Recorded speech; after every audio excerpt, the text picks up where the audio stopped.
Hi guys, let's see how to repair corrupt PST files of Outlook in Windows 11. So for that, just search Outlook, right click on the search result which appears and click on open file location. Now the Outlook icon will be highlighted. Just locate that, right click on it, click on show more options, and again click on open file locations. Now you'll reach inside Office 16 or your version of Office folder.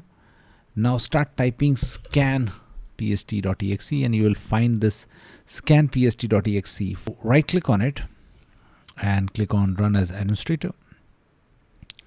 Now click on browse and browse to that particular file which you want to scan. Now click on start. It will take some time to scan that file. Once it has been scanned, click on repair and it will repair that file.